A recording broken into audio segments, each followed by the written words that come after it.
Mesdames et messieurs, bonjour et merci de nous retrouver après cette courte pause due aux vacances gouvernementales. C'est la reprise et nous sommes heureux de poursuivre avec vous cette dynamique de valorisation et de diffusion des politiques et programmes portés par le gouvernement en faveur du développement de notre pays.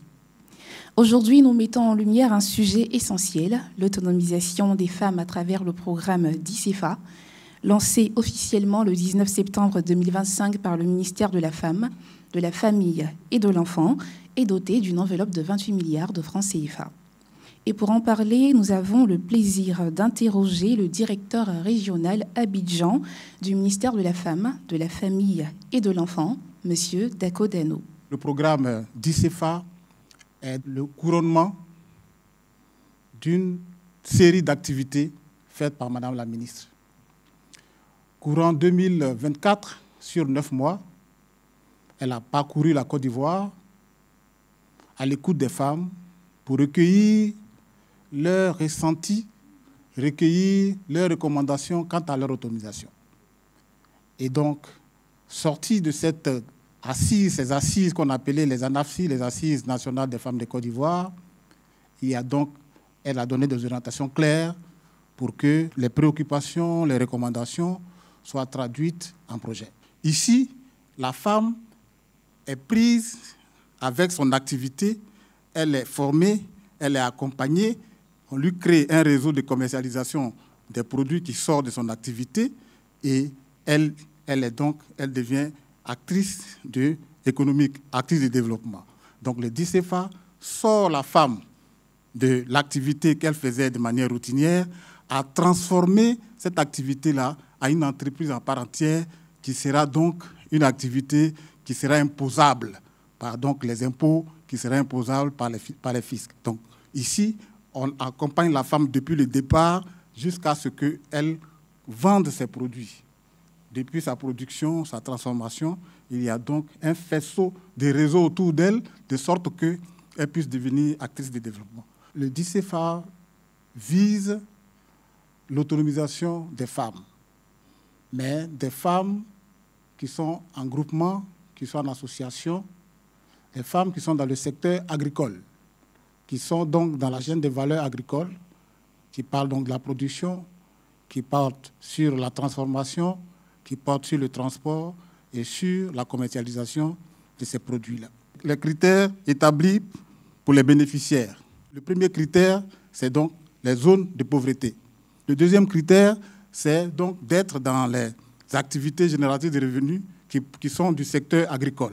Donc production, transformation, transport et commercialisation. L'ambition, c'est donc de financer, donner l'autonomie à toutes ces femmes-là, de sorte que leurs outils de production puissent s'agrandir et s'améliorer. Mais surtout les critères de vulnérabilité. Et il faut que ce soit des entreprises, des groupements qui sont viables, qui existent donc avec des documents, qui ont donc des statuts et règlements, parce que toute leur identification se fait sous l'égide des préfets en région, par l'entremise de nos directeurs régionaux. Et donc, c'est donc pas une liste, on ne fait pas des listes des parents. C'est donc des personnes qui sont bien connues dans les fichiers en région, qui sont donc sélectionnées, qui sont ramenées à la centrale, et puis, de manière scientifique, on regarde, on analyse ces dossiers, et puis, on peut peut-être, la commission va décider que ce groupement peut être financé ou pas. 28 milliards, comme vous l'avez dit. Combien de personnes bénéficieront de ces 28 milliards? Merci. Il y a 105 000 ménages qui seront donc pris en compte, 105 000. Et dans les 105 000 ménages, parlant déjà de l'impact que cela va avoir, 105 000 ménages, quand on regarde le profil de nos différentes familles, de nos ménages, on est autour de 5 personnes.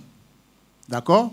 Donc, on va regarder dans les calculs qu'on va faire, on va se rendre compte qu'on va avoir 500 et quelques impactés directs par le DICEFA.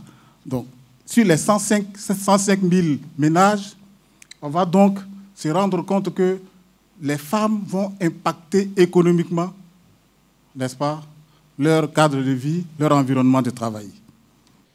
La Côte d'Ivoire compte près de 3 millions d'habitants vous allez impacter environ 500 000 personnes, 30 millions d'habitants, désolé.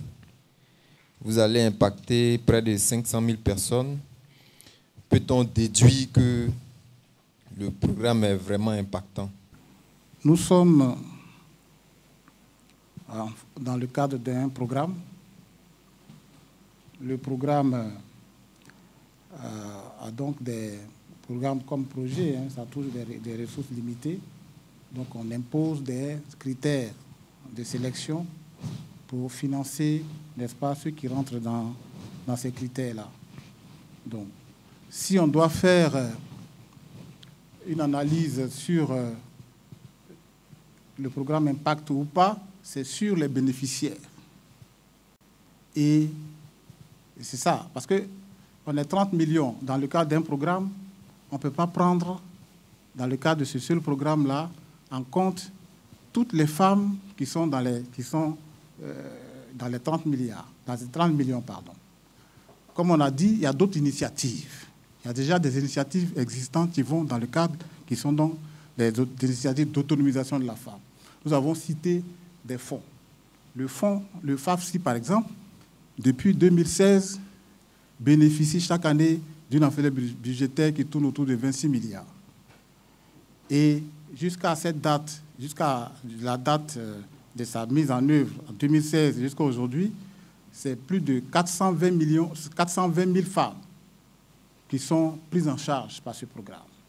Quand on regarde le Fonds novateur Femmes et Développement, qui est donc un fonds qui est logé au ministère de la Femme, Famille et l'Enfant, depuis 2007 jusqu'à ce jour, c'est 16 000 femmes, plus de 16 000 femmes qui sont impactées, qui bénéficient de ce programme.